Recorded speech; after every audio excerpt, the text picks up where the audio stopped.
محمد اشوفك تحسب الغوازي.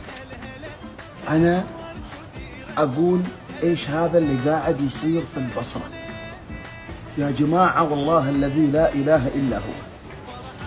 أخذنا هذا الفلوس ومثل ما أخذناهم رجعناهم بعد مرور 4 إلى 5 ساعات على الشط.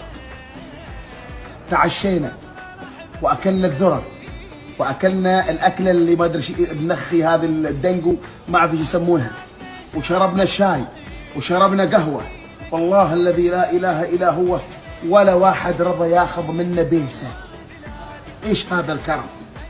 عشاننا تفاجأنا إن حد دافع. قهوتنا راعي القهوة ما أخذها، ذرة ما راعي الذرة ما رضى ياخذ، الشاي راعي الشاي ما رضى ياخذ. يا أهل البصرة أحرجتونا بكرمكم، والله أهل العراق لكم على الرأس والعين. جزاكم الله خير وبيض الله وجوهكم.